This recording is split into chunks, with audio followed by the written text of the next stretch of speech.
just giving a little bit of background as to what this platform is and why we've set it up. So as I mentioned, myself, Sam and Mike, as well as others, are part of the Transition Together team. Now that's been funded through the National Lottery Community Fund for 3 years. And for us, each year runs from September, which means that we're currently midway through year 2. The funding covers work across Great Britain. So work in Scotland is being carried out by Scottish Communities Climate Action Network, otherwise known as SCAN. And work in England and Wales is being carried out by the Transition Together team. And one of the places that brings all of our work and networks and groups together is the Vive platform. And I know that SCAN are now using Vive as their key tool for member engagement as a membership organisation.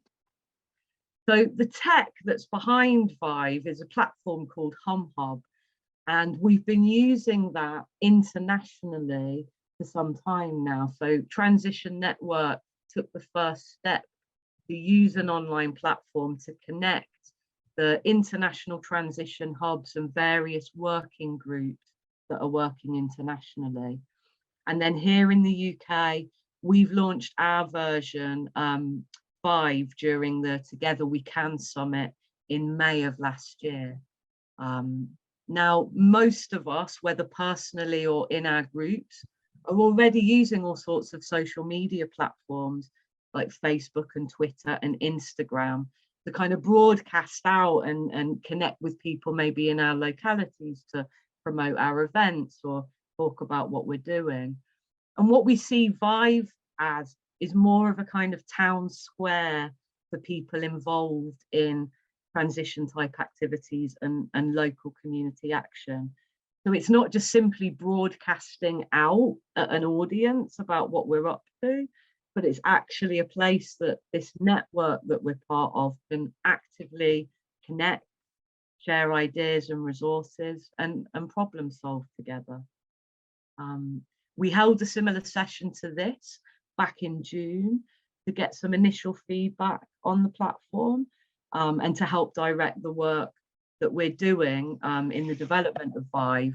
And leading on from that, in September of last year, we created a Vive engagement role, which I'm now inhabiting, and Sam's carrying this tech role. So this is an integral bit of one of the things that the Transition Together team's doing. Since we started in May, we've had over 500 people register accounts on Vive. But I'd say that our kind of active registrations are around 400 right now. And that difference is because Sam set up a tool in the background that means that if someone hasn't logged in to Vive for a while, it might be that they don't want to continue using it. I think some people joined during the summit and used it during the summit and then haven't wanted to continue, especially if they're not directly involved in community action or groups locally. So a message comes up for people if they've been inactive for a while that invites them to log back in, or else their account just gets frozen. They can reinstigate it whenever they want.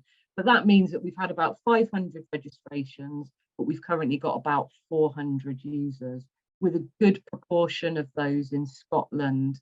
I think no small part because SCAN are using this as a membership tool. And as hopefully you all know, we've got this range of spaces for people to connect. Initially, what we set up were geographical spaces based on where people are located, and then themed spaces like social justice and food and energy, where people could connect around various kind of themes that they might be working around. And then as things have developed and as needs have emerged, we've been creating some new spaces. So there's some communities of practice now being hosted on Vive, and there's a growing number of regional climate networks in Scotland that are having spaces set up or are requesting spaces so that they can connect at that that regional networking level. When we're getting requests for new spaces now, we're inviting people to complete a form that's called Request a Space form, and it's on the main Transition Together space in like the list of things that you can access. So that gives us a little bit of information about what the space request is, you know, what the space will be used for, who's it aimed at. And what we're also looking at doing with that is allocating you guys as users. If you're requesting a space, then maybe you want to be the person to host that space. And that just helps us all play a role in moderating the platform. So there's no algorithms in the background managing hate speech or various things that might occur. Like, we would aim for this to be a safer space, but we can't guarantee some entirely safe space because there's no algorithms to catch any mishaps. So we, people who are hosting spaces, will act as moderators and also just take a bit of responsibility in terms of energizing and interacting with a new space to help get conversations started as they form. And what we hope is, over time, that just means that there will be more people kind of actively, collectively holding Vive as we grow it together. I'd say we're definitely learning as we go. We're learning about some of the tech stuff. We're learning about some of the obstacles people might find to use it. We're learning ways of trying to make it kind of work, because it's a bit different from other platforms people might use. And we're aware that there are so many communication channels that are vying for people's time and attention on a daily basis. And what we hope is that this can be a useful addition, but what we're not trying to do is, you know, is kind of steal your attention in the way that maybe corporate social media platforms might. There's no, you know, we're not data harvesting you. We're not attracting advertisers. I think this space is going to be quieter and slower. And that can be an obstacle as well, because people are used to the mini dopamine hits we might get when we post something on Twitter and loads of people liked it or shared it or whatever. And you get a lot less of that on Vive. But what I absolutely know from talking to people is that doesn't mean people aren't reading and engaging with the content. And I also hear from a lot of folks that they're not always necessarily active on Vive, but a lot of people have been really appreciating the email digests that come up, with a few folks saying to me, there was a great piece of funding I saw pop up, and our local Incredible Edible group's now going to apply for it. Or, you know, there's information and resources that pop up that people are just quietly going, that's great, and hopefully finding it useful. What else is different from social media is that we actually have tools that can be integrated into Vive and into these spaces to help people to collaborate, connect, and work together. And Sam can say a bit more about these when I pass over to him shortly. In terms of kind of where we're at in trying to kind of grow the platform, we've now got some pages up on the Scan and the Transition Together websites that say a little bit more about what Vive is. So it's a good link to send to people if you think they might be interested in joining, because it tells them a little bit about what it is before they're signing up. And I'm planning to make a new introduction video just to support kind of promoting it and letting new users know about it. We're going to be running these sessions quarterly to kind of keep us connected with users so that we can be hearing your feedback. And I'm also going to be developing a survey so we can get broader, lighter touch feedback from some other users who maybe wouldn't come to a webinar. But what I'd say as well, in terms of any ideas or questions or even any problems you encounter, that you can absolutely DM me or Sam on the platform at any time. If you've got ideas for what we might do, if you're interested in a space, just get in touch with us. So I think that's my little bit of what's going on and what have we been doing. And I'll hand over to Sam to maybe tell us a little bit more of some of the tech stuff that you've been working on, Sam. Yeah, sure. Thanks, Jess. Yeah, so kind of as you said, you know, this has come out of work that's been happening at the kind of international level of scale. And there is a slightly different audience. It's people working at that international level of scale. But we've been trialing some additional services there. So a kind of Google Docs kind of service where you can edit documents together, a Slack type of service where you can have that kind of more immediate direct message stuff. So yeah, some of that's working well at the international level, and some of it still needs a bit of work. But you know, I'm hopeful that, you know, as those tools become more tested, you know, we can start making those available in Vive as well. So yeah, just to kind of say a little bit more about that, you know, your Vive login actually is a kind of universal transition login, so that actually will get you into any of those services. You know, it's the same identity that you've used for all of those services. You wouldn't have to have a username and password for all of those. And so yeah, kind of behind me, you know, I'm kind of coordinating the tech stuff, mainly working with a developer, Mark, in France, down in Toulouse, but also the HumHub piece of software is developed by a company based in Germany, and they also obviously are developing that software. So, you know, I'm kind of sitting between, you know, the various kind of user groups and the kind of developers, and trying to be a kind of good citizen in the developer environment, and kind of contributing to, you know, where we fix a bug on Vive, that also helps fix a bug on a number of other similar services. So it's a kind of an open source kind of methodology that's being used there.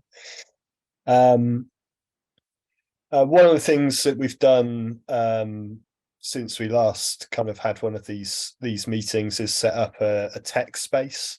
So, you know, if you are interested in the technology side, and you know, how is all this fitting together, and what should we be using, and have you seen this fancy new tool, then, you know, do please sign up for the tech space if that is an interest.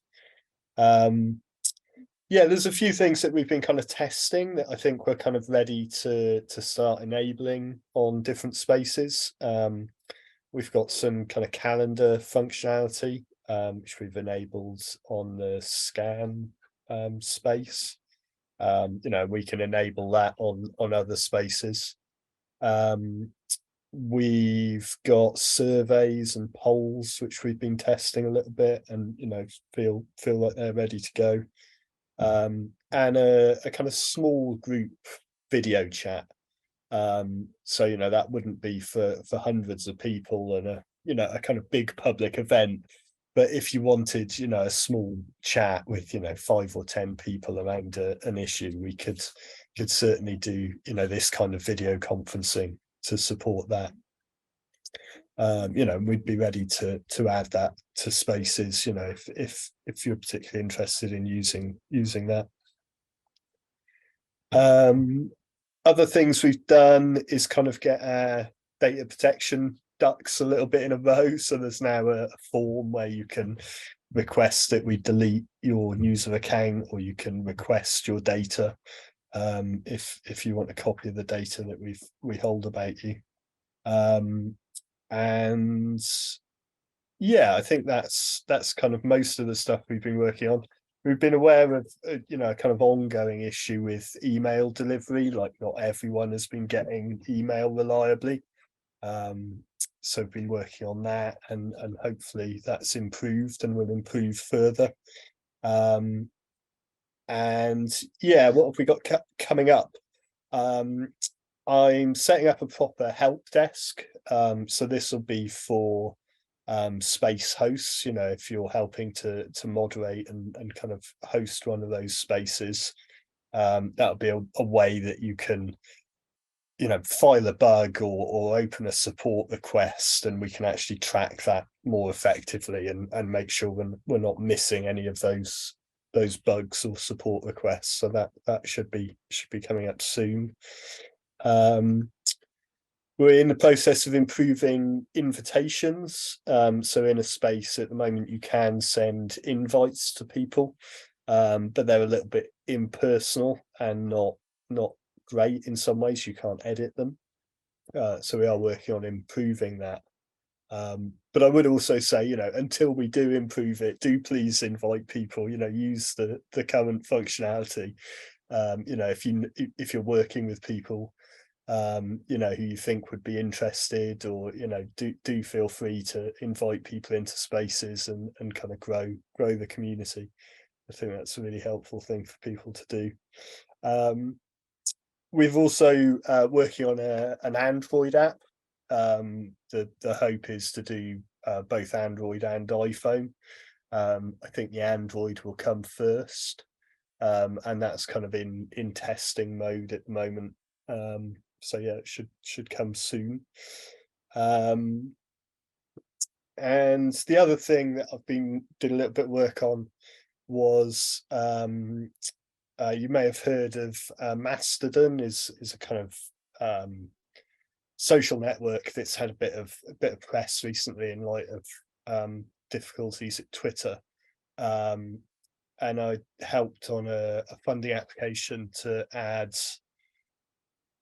Mastodon functionality to Vive and, you know, other similar websites.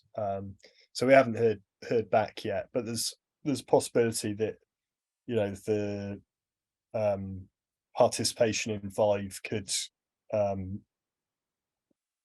struggling to explain this. Yeah, you could have kind of integration between Mastodon and Vive potentially. So I'm quite interested in exploring that, and hopefully we get this little bit of funding to kind of make that happen. Yeah, I think that's kind of all of the things I was intending to say at this point. Great, thanks, Sam. And then we will have some time for questions coming up in a little while. If you want to drill down on any of what we said, or ask Sam, try and explain again what Mastodon and Vive are going to do. I spend a lot of time asking Sam to explain things to me like I'm 5. So please don't be afraid. If you feel similarly, there'll be some people who have a really good tech language and lingo, and I'm pretty good with computers, but I'm often like, no, try that again, explain it to me like I'm your child. So feel free, if any of your questions, there are no silly questions, I've probably asked it myself before.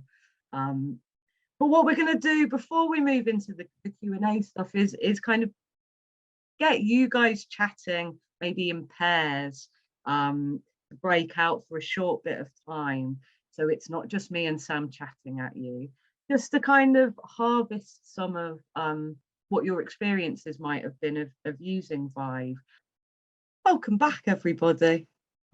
I hope you had a nice chat with somebody, and it would be interesting to hear a little bit about what maybe came up in your chat. So we'll move to the questions bit in about 15-20 minutes, but it'd be first nice to just harvest some of, you know, any of the feedback that came up. So were there things that you like about Vive? Are there things that you think we could improve?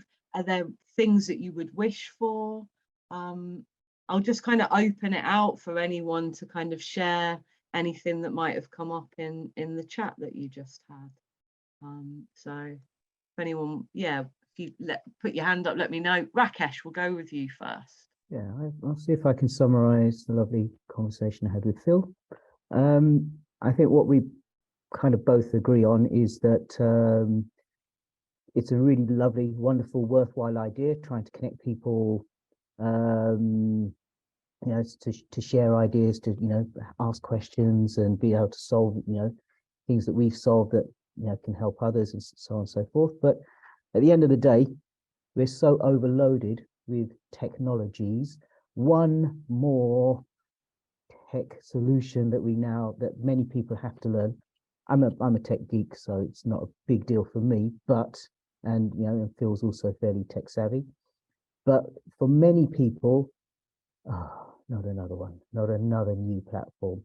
So where we were kind of concluding is really that to really make this real buzz happen, I think for me personally, having face-to-face connections with people first, making those human connections between each other first, and then saying, but actually we can carry on talking through some kind of, so I think that's the way I can see, you know, yeah, that's kind of a way I can see this really starting to come to life. But just as another tech solution, as good or as bad as the tech solution may be, it's just one more. I think I counted once, I've got 18 places where I need to check messages theoretically daily. Yeah, right. So yeah, really useful. Thanks, Rakesh and Phil. Yeah, absolutely. And I tried to say that at the beginning as well. We really get that there are so many channels that we might communicate on. In my personal life, I struggle to sometimes get back to people because I'm trying to find what platform did they message me. You know, I saw it and then I think, I really need to reply to them. And then I do this round of platforms to try and figure out what are they on. They're on that, but there's no message. So we really get that. And also 100% the face-to-face connection piece. And I think for England and Wales, we know that Transition Together is planning to help support some regional gatherings to happen this year. And I'm paying a lot of attention to where those regional gatherings might pop up and can I go and attend and help to be some of that bridge for where those in-person connections, where we can help plug Vive into that to continue those connections after those gatherings. And I know that some of the new spaces that are coming online from Scotland are kind of rooted in some existing relationships that are already there, and this is a place to take those relationships. But you're absolutely right, you know, there's a challenge there, and I think that face-to-face is going to be a key bit of it. And it's also why, you know, what we know is that there's something about like real people relationships too. So one thing I like is that most people are joining Vive as individuals. Maybe 3 or 4 group profiles have joined, and I've welcomed them and said, that's great, you can have a group profile, but this is really going to work if it's just people talking to each other. And you might want to also set up a personal profile because it feels just a bit more connected.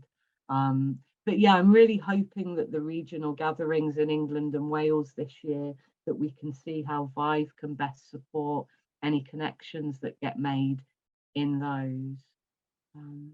So yeah, really, yeah, thank you for that. Anyone else got anything that they'd like to share about what they chatted about in their pair? Anything it's useful for us to hear? Go ahead, Juliet.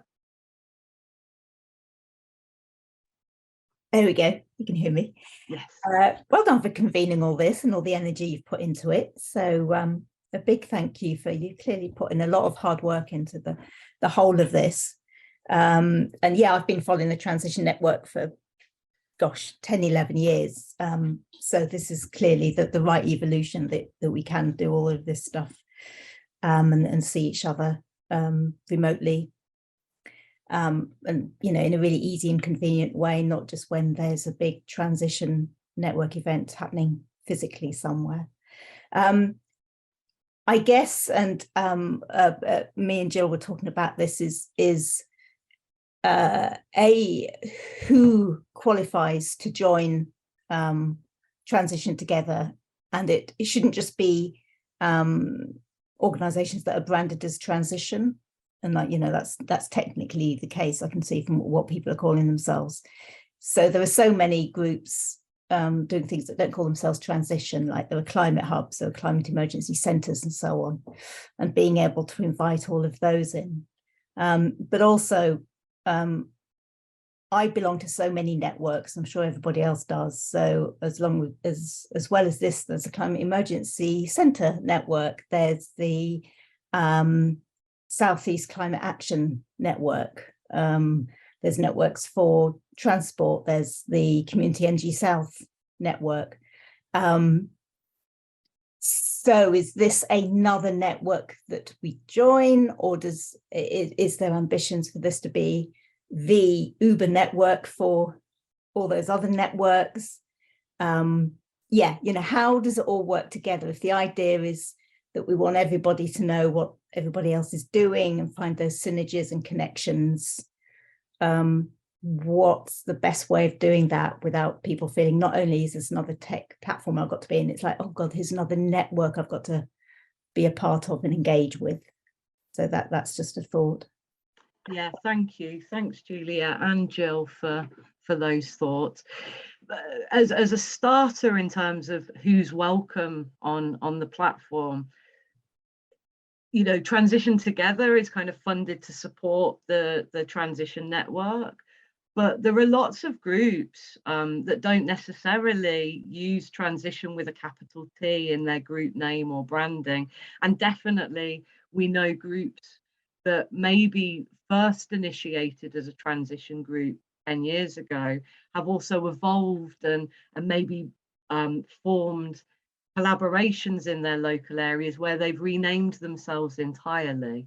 So we're definitely with Scottish Communities Climate Action Network, the Scotland Transition Hub sits as part of that network, but there are loads of people in that network that are aligned with transition stuff, but wouldn't necessarily call themselves transition with a capital T.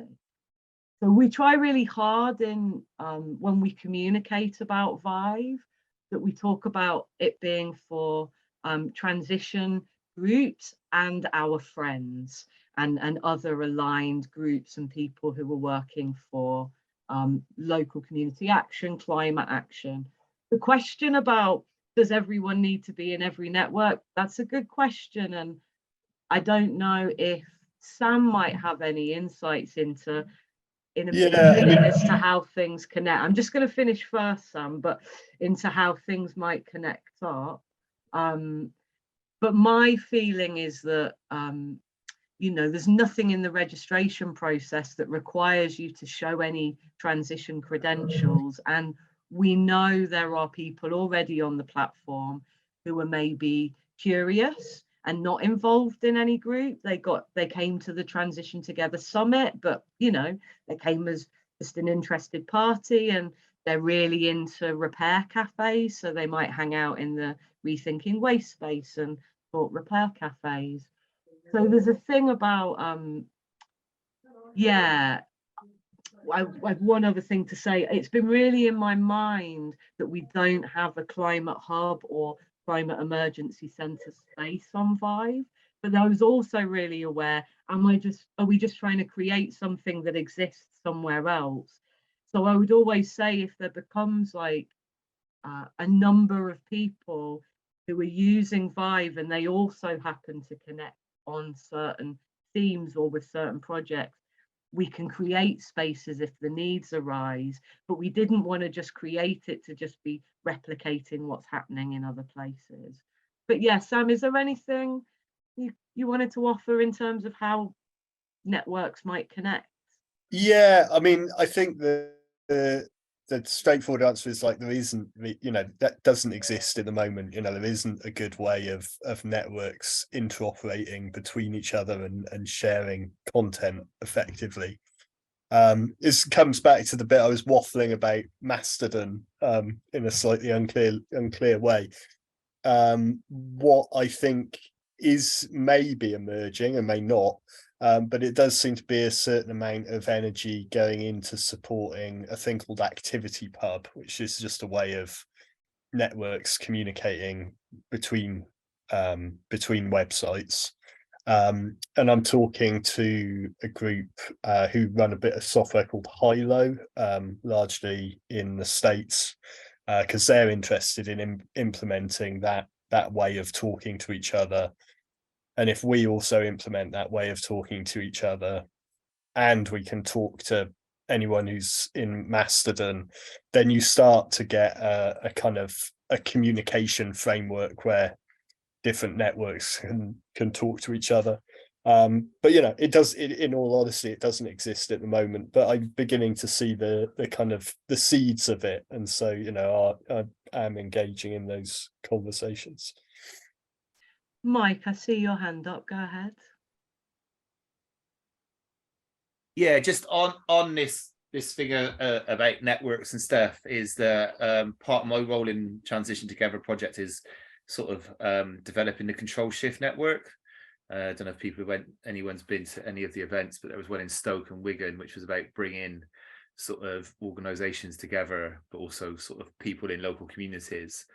But the piece I'm working on at the moment is trying to bring together organizations which are functioning at like a national level, or have a national idea which is like national focused. So a bit like, you know, like Permaculture Association or Friends of the Earth or Transition Network, or, you know, so organizations which have membership, or, you know, like people on the ground in different places in communities. And the idea of that initially is like, you know, starting with trying to bring people together nationally and using a light touch way, and it's basically developed a survey around what are you to make visible what organizations are doing, in order to see where there might be potential synergies, opportunities, or solidarity activity that could happen.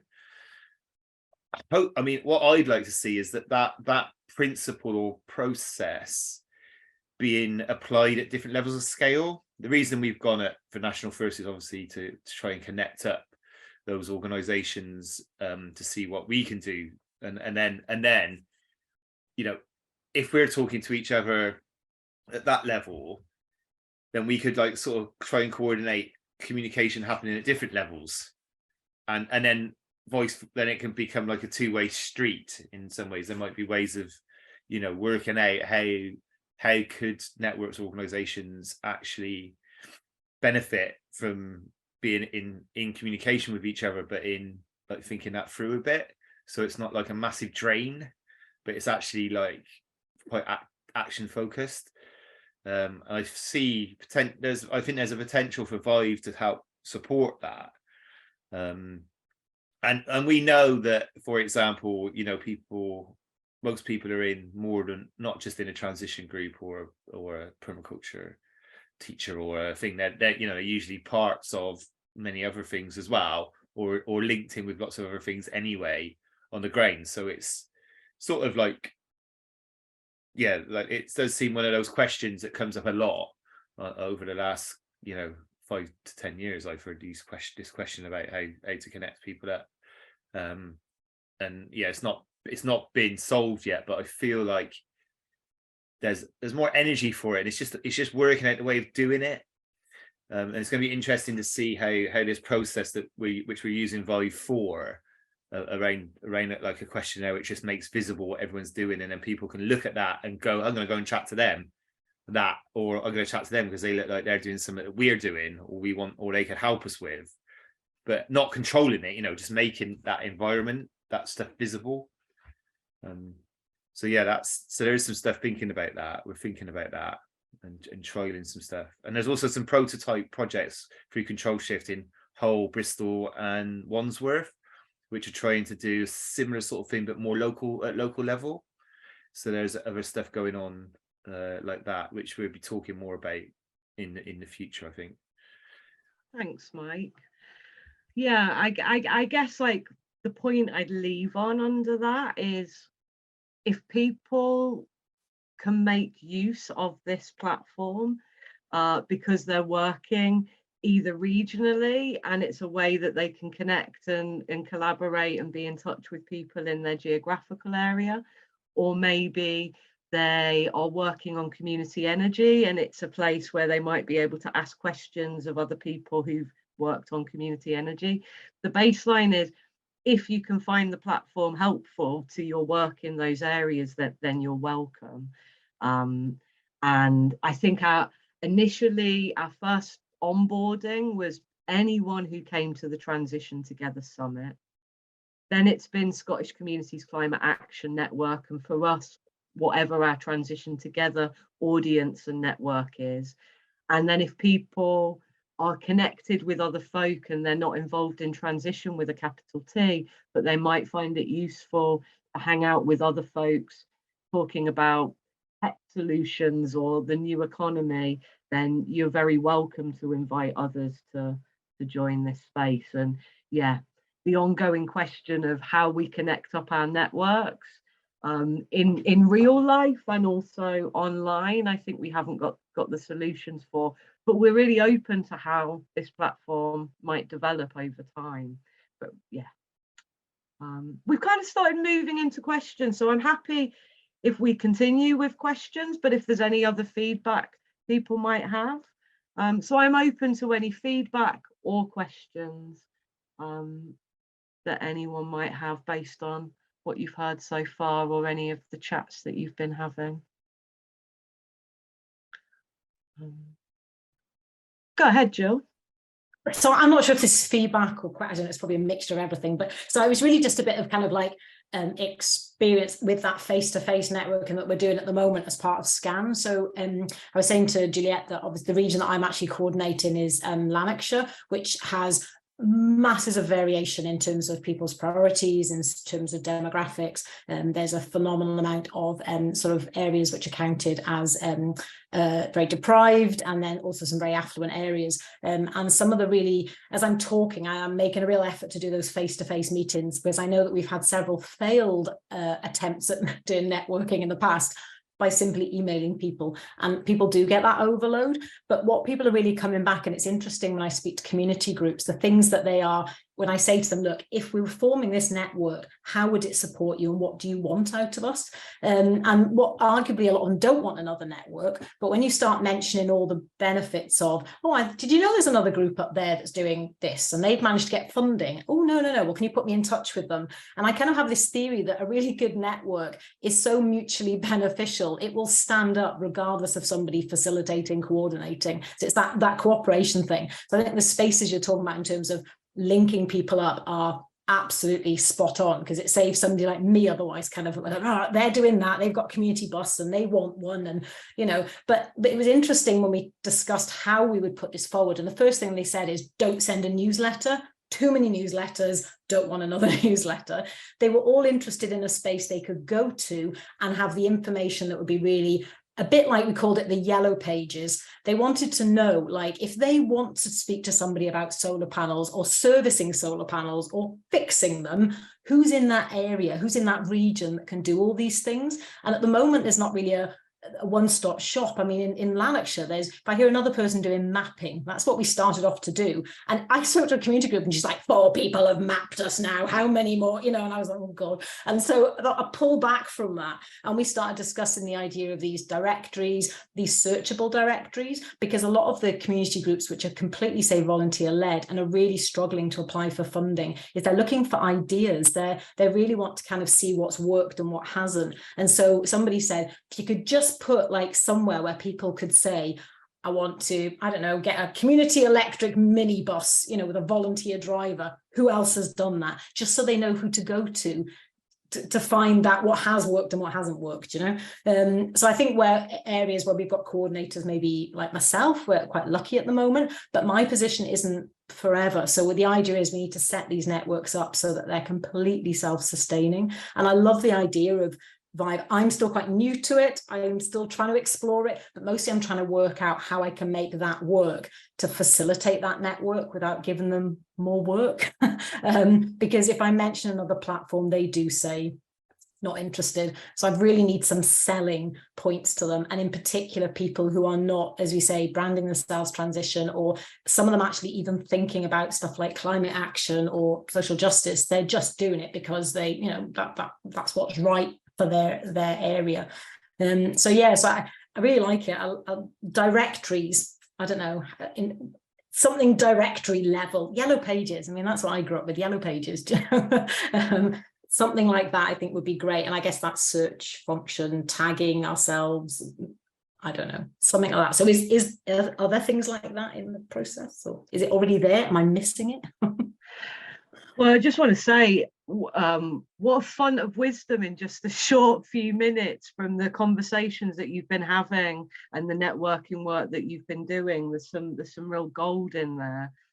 And it came to mind that, yeah, that yellow pages, sometimes they're people, like people in Bristol, where I'm based, joke that I'm the yellow pages. Because if you want connecting up with someone who might be doing something, people come to Yaz first, and then I'll try and put them in touch. And that's some of the role I'm trying to play on Vive as well. I'm trying to pay attention to what everyone's doing, and then I'm quietly kind of go, oh, maybe you should chat to them over there. But actually, the role of searchable directories, my initial thought is, in a space that might be formed, so if there was a regional space, for example, we can create a kind of file store or a resource store. So there's one place where all of your resources, there's one place you can go and try and look for that stuff. But Sam, I'm going to pass to you to talk about like search functions and tagging and stuff like that.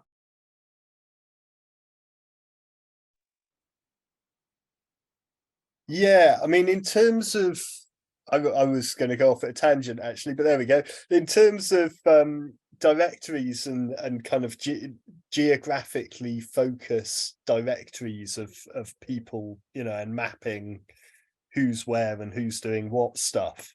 I don't know that, you know, the Vive functionality as it stands really is that effective for that. But there has been a bit of software, I can't remember what it's called, but in the tech space, we've been chatting about a couple of bits of software that do exactly that, and there's a nice example of that in Cambridge, so I can follow up and share that with you. That's available yeah, through a contact I made on Vive, so you know, that's yeah. But yes, there is some tag, to come back to what Vive can do. Yeah, we can do kind of lists of links, and there is some kind of category functionality. The bit that I'd really like to see is kind of hashtag functionality, which doesn't exist yet. And it's one of the things that we're kind of looking at, of, you know, is that worth putting time and energy into? I really like hashtags, but I don't know, they're a bit old at this point, but it might be I guess the honest answer is I don't really like the current tagging functionality, and so I'd like hashtags. But yeah, I'll follow up with you directly about that that directory software, because it looks great actually. Were you going to come back, Jill, before I go to Mike? Only just to say, yeah, that would be brilliant, mostly because I think so part of my reason for not yet setting up a space, because I think John Matthew had asked me from Scan, is because my role ends at the end of March, and I was a bit worried because I think I needed to be the person who was facilitating, administrating that. And that was another thing, that when we set these networks up, no one person really wants to fulfill that role at the moment. So I'm trying to work out how I can still build something that's of use for them, but doesn't necessarily have my name behind it, if that makes sense. But anyway, I don't know. But yeah, moving on from my thank you.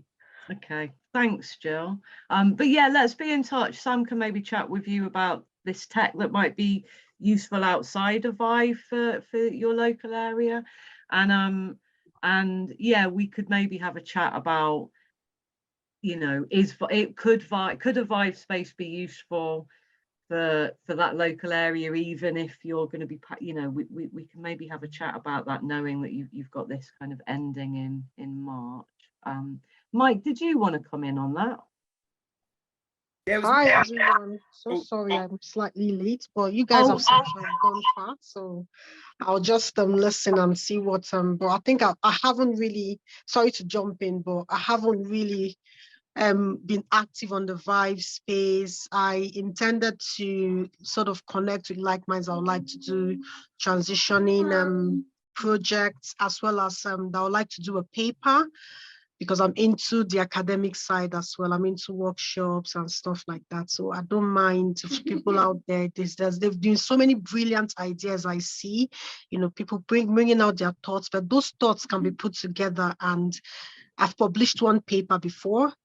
And sometimes what happens is when you want to ask for bigger fundings and it's scientific, on even in all this just transitioning space, they usually refer to some kind of work that you have done, even whether it's a project or a paper. So if there's a description of all those things put together, then things can be put forward, and sometimes it can get to policy as well. Thanks, Chidinma. Welcome here. I did put a little welcome in the chat, but I see you're probably on your phone, so that message might not have come up. So welcome. We're recording this session, so you'll be able to watch back at the bits that you missed. And what I'm hearing is that that interest in doing research, and people can connect with you on Vive if they want to explore a research-based conversation with you. So welcome and thank you for that. Mike, I'm going to pass back to you again now, because you were going to come in on. I mean, I suppose it was more of a general thing about, because, you know, often when we're talking about platforms, we're talking about, like, people say, oh, I don't want another platform, but because most platforms are, you know, extractive in a way. You know, they're extractive to your attention, they're extractive. You know, they drain you. They're like that. Yeah, there's a lot of reasons why, you know, go, oh God, I don't want to go on another platform. And I suppose what we're thinking about Vive is that Vive is rather than thinking of it as a platform, I would think of it more as like a tool. It's like, it's a tool that could be developed to use in order to meet a specific need that you're trying to achieve. Because, like, so for example, Jill, what you're mentioning, because we are sort of in control of the platform, and we can, you know, we can explore how to do things like a directory, for example, or, you know, we're trying to have like these meetings and a feedback process, and obviously, you know, it all relies on funding and stuff ongoing, and etc. etc. But I suppose, yeah, what I'm saying is, like, rather than thinking of it, oh, it's just another platform, I would think of it more as like, it's a tool to do something. What am I trying to do? What would I like? What do I want to try to achieve? Can it do that? So like, rather than it be like, you know, your groups in Lanarkshire, for example, you know, they've got these needs that they're trying to fulfill or have a solution to, you know, and it's like, rather than going, I'll just go on the platform, it's like, well, it's more like thinking like, how could that solve that problem? Yeah, and I suppose that's the explicit difference in a way of what we're trying to do here, compared to like going, let's set up a Facebook group, and then you get bombarded, you know, with a load of crap, you know, or like advertising, or it doesn't work. I mean, it's not even working very well at the moment. So it's like, I think Vive's actually more stable than Facebook at the moment. But you know, so I think, yeah, having that framing it in that way, I think makes it seem like a different thing, if that makes sense. You. Yeah, and that's kind of why we're here as well. We're kind of going, hey, that's why I was like, what's your wish list? And we don't know if we can do it, but it's useful to know what you might dream of, and then we can go away and see, can we make your dreams come true at a very low tech open source level. Sam, I think you cheekily put a question in the on the questions sheet, did you? And if you did, would you like to ask it, because it might be useful to get some feedback on that. Yeah, I was just interested. I mentioned that, you know, there's an Android app being worked on. I think this is my question. But yeah, do people want this in their pocket, you know, on their small device? Would that be like, yes, you know, that's really going to make it take off. I really want to put this on my phone and have it in my pocket with me. Brilliant, yes, please. Or is it, you know, I'm not actually that interested in a mobile thing. I don't know which of those is true.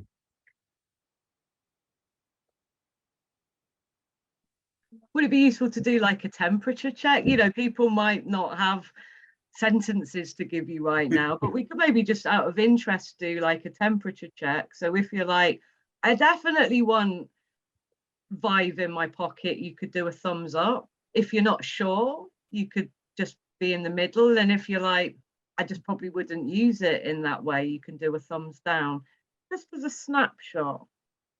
Can I just, as my disclaimer here, okay, I would keep my pennies in a shoebox under the bed because I don't do apps. So my vote won't count for anything, okay, because I'm a complete Luddite. So I'm just saying that, all right? I'm not going to do that because I know those people will love it. I'm just going to sit out of this one, all right? Well, it's still useful. You know, Luddites are very welcome on Vive, and it's useful because I know some people are on Vive specifically because they don't want to be on all of those other apps and all of those other platforms. So there's something here about that's a direction of travel we could take it, but is that the opposite of what some people maybe feel more drawn to about using Vive? Anna, you've got your hand up, go ahead. Yeah, just agreeing with what you were saying there, but also perhaps it's actually more pleasant because it is slower and doesn't need an immediate response. And the other side of things is that, you know, a lot of folks that are doing various things in their own lifestyles for, you know, climate change, are maybe trying to get rid of their smartphones and go back to a phone being a phone. So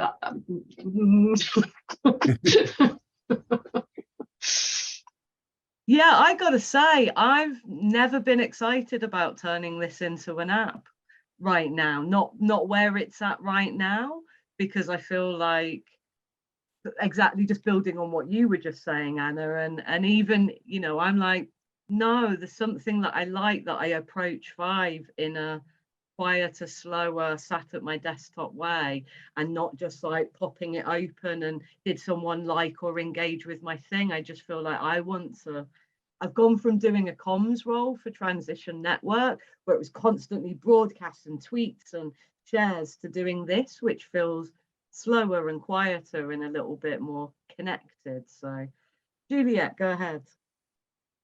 Two things. I wouldn't mind it on a phone, just that when I'm traveling, I'm on a train or something, that would actually be the time and space to flick through and read about a lot of the projects that other people are doing, because I don't know when I otherwise have time to do that. So being able to sit in on a train, and God knows southern trains give me enough time to do that, sit stationary in a train carriage. Yeah, you know, I'd like to be able to, that's the chance when I get to just blue sky thinking and be able to flick through what other people are doing and be inspired by that. So I'd like that sort of stuff to be accessible on a phone, so I can do it instead of mindlessly looking through Facebook and finding myself clicking on the cute videos of Labradors doing something. You know, I can actually do something useful and be inspired by things. So that'd be great. The other thing, and I've just been scrolling through the Vive website just in case it's already there, is really what a lot of us need are answers to practical questions. So I know there's so many other things doing this, but threads on particular themes. Like at the moment, we're looking to employ someone as a manager at the Lewis Climate Hub, the big one that's about to launch. And we just want to know people's experience of whether we should be doing it on a freelance basis, as light touch as we can, or is HMRC going to tell us no, IR35, they've got to be employed and you've got to provide them with a pension. where are people getting the public liability insurance at the moment? Where are they finding the best terms for that? Who's offering the best community bank accounts to people? All that nuts and bolts stuff of putting on projects and owning premises, which for a lot of us is an awful lot of headspace, or running premises, that we'd actually really like to be doing the growing food and all the, you know, really tasty stuff, when there's a whole rump of admin that all of us are having to deal with at the same time. So a way of being able to posit questions about things and have those categorized that you can find threads on different themes, whether that's finance and insurance, or managing premises, or managing staff, or managing volunteers, and all those sort of things would be really useful answers. Being able to use this platform as a font of knowledge when you've got that burning question. Does anybody know about this? Great, Juliet. Two really important pieces in there. So thank you for your perspective on what it might be like to have Vive on your phone. And just to say, you can use Vive on your phone on a browser right now, just not via an app. So there is some, you know, people can connect by their phone. It's just not a bespoke app that's been made. It just looks slightly different. Yeah, that nuts and bolts stuff, because we say, if you've got a question, ask it on Vive and hopefully somebody might be able to answer. But with the very good examples you've given, which I think are questions lots of people face and hold, even for myself, there's no like immediate answer as to, well, what space would you ask that in? Because the spaces are kind of like almost like the themed area. Like growing transition is maybe badly described as a bit of the like, what are the nuts and bolts? But it does make me think, would it be useful to have a space that we need to think about a name that is quite easily described, where it is the nuts and bolts of doing stuff, or the boring admin, or the infrastructure questions. And then I think it ties back into maybe what Sam was saying about, if we could get hashtag functionality, then it could be in the nuts and bolts space, someone puts hashtag finance, and that's where the finance question threads are, or practicality space. Yeah. So yeah, I'm going to take that way and think about, yeah, where there isn't, I don't think there's an obvious space for somebody might be, you know, community gardening and have an insurance question. They might ask that in the forest garden space or the food space, but there is something about nuts and bolts. Yeah, so I'm going to think about that. And Sam, have you got anything to say on kind of threads? And it's that searchability again coming up, isn't it? Search by subject. Yeah, I mean, there's the free text search stuff, which we could use to kind of curate those threads as well.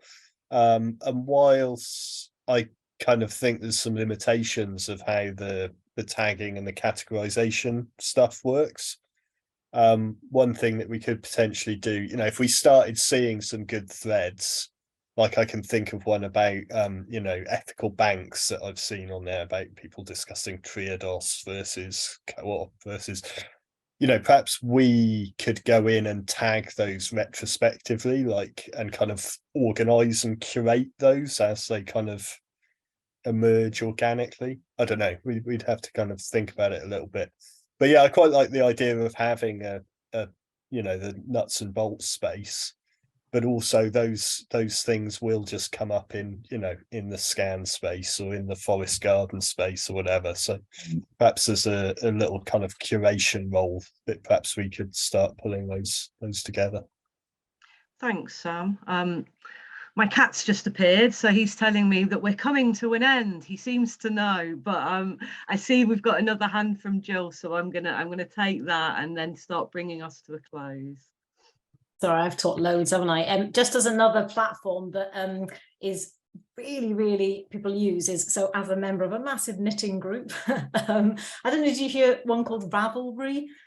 Which is a platform online which has so many members, that has all these like forums, discussions, very searchable, and it means that individuals can go in, put their questions, and whole communities can respond to it, or you can search by regions. But that's something which strikes me, as if I turn around to the knitting group and say, oh, let's have a knitting network meet, they won't turn up. Whereas if they think they're coming for a social and something, it's that terminology. I think that's what Ravelry do actually really well. So I don't know if there's any things that could be taken from there. Nice. I might ask you to DM me the link to it so that I can go and have a little check out of that. That's where all the knitters hang out, and I know some keen knitters who may or may not be hanging out there. I'd like to go and have a little look. That's really useful to think about. We're coming towards the end of the time. I'm going to take your hand, Phil, and then I will bring us to a close so that I can let people go at a reasonable time. But go ahead, Phil. Thank you. I mean, it's a really, really quick point, and it's just to follow on from what Jill said. I don't think we should be afraid of it being a social space as well. You know, I think that's really important to do that. So it's not just somewhere where it's work and it's practicalities. It's somewhere where we can hang out and just have a bit of a laugh and get to know each other a little bit better. And I don't think we should be turning away from that.